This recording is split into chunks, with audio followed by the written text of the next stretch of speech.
بسم اللہ الرحمن الرحیم۔ السلام علیکم دوستو، رحمتوں، برکتوں اور پر نور لمحات سے معمور ایک مبارک مہینہ شروع ہو چکا ہے، اور یقیناً اس وقت روح زمین پر موجود اہل ایمان خوش قسمت ترین لوگ ہیں جنہیں اللہ نے یہ عظیم مہینہ عطا کیا ہے۔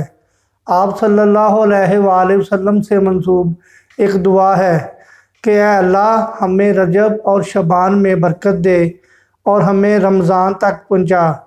اس دعا سے بھی اس مہینے کی فضیلت معلوم ہوتی ہے۔ اس مہینے کے پہلے حصے کو رحمت، دوسرے کو مغفرت اور تیسرے مہینے کو جہنم سے نجات کا عشرہ کہا گیا ہے۔ پہلے 10 دنوں میں اہل ایمان پر اللہ تعالیٰ کی طرف سے خاص رحمت نازل ہوتی ہے۔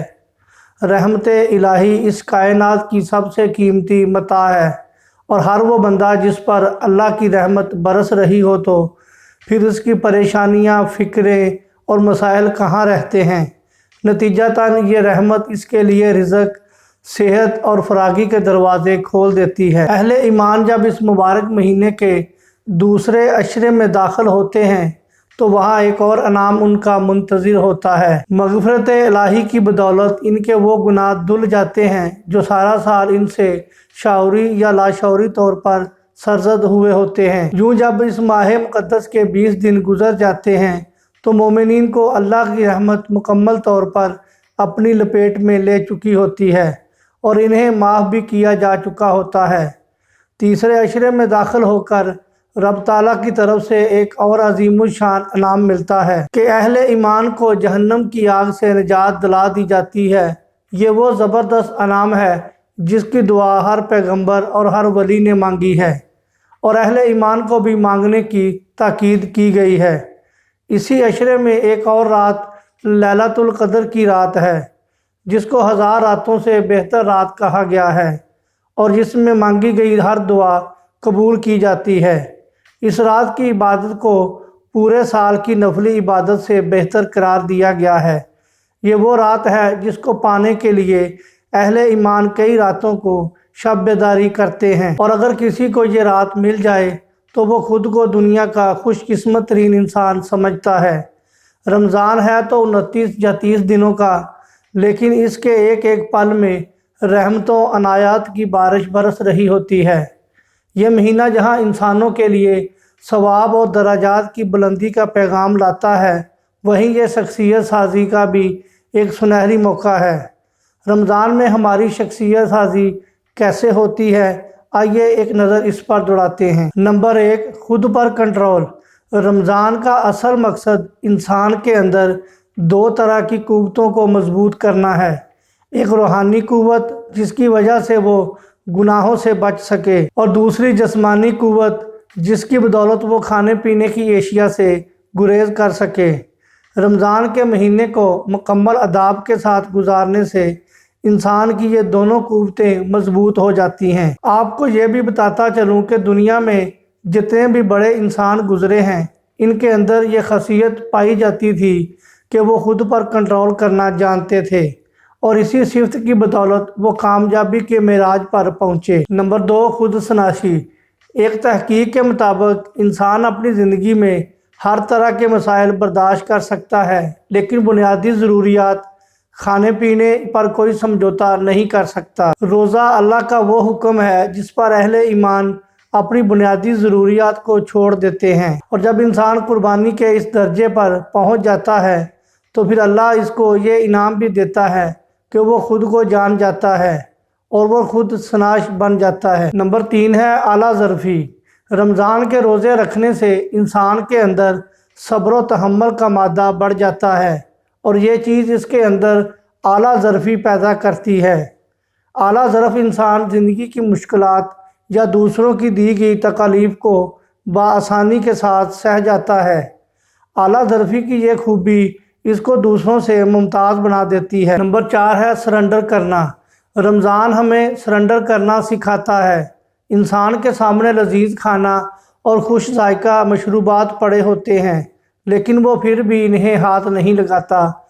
یہ اس بات کا اعلان ہوتا ہے کہ میں اپنے رب کے حکم کا پابند ہوں اور اس کے سامنے سرنڈر کرتا ہوں۔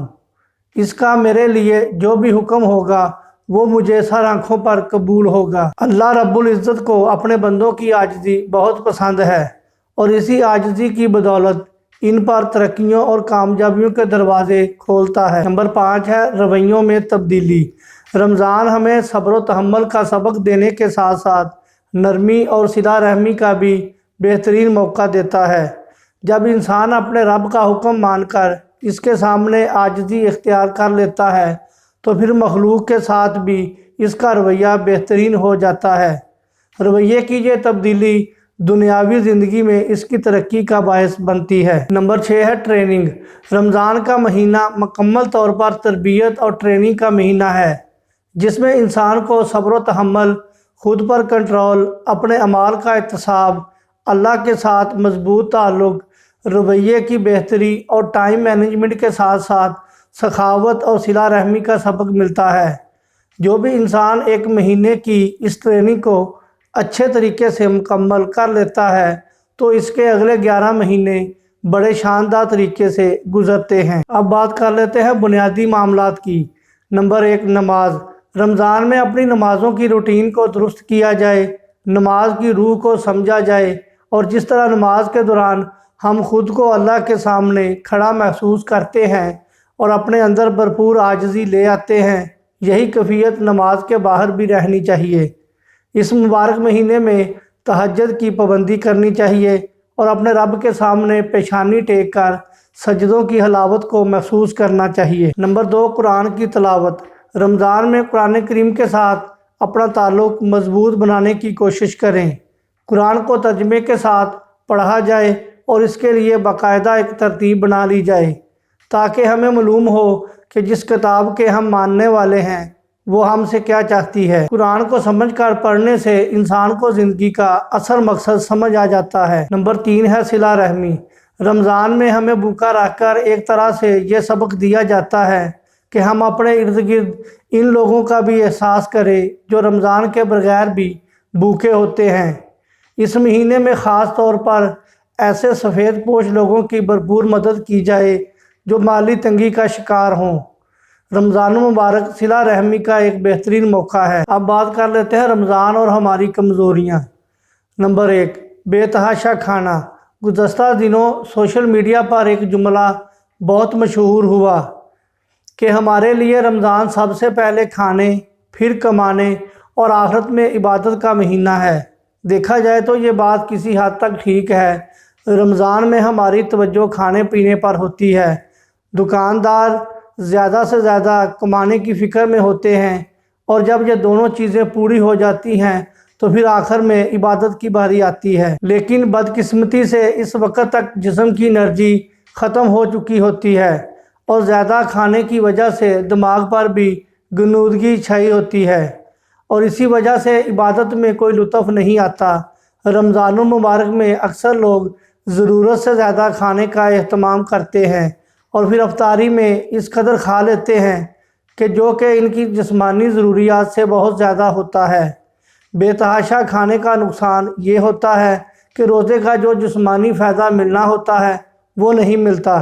دوسرا نقصان یہ ہوتا ہے کہ معدے پر اچانک ایک بڑا بوجھ پڑ جاتا ہے اور اس کے لیے ہضم کرنا مشکل ہوتا ہے۔ آپ نے اکثر دیکھا ہوگا کہ افطاری میں زیادہ کھا لینے کے بعد لوگ بے سدھ لیٹ جاتے ہیں اور ان میں ہلنے کی سکت نہیں ہوتی۔ سحری میں لوگ اس خیال سے زیادہ کھاتے پیتے ہیں تاکہ دن کے باقی حصے میں بھوک یا پیاس نہ لگے۔ یہ بھی محض ایک غلط فہمی ہے۔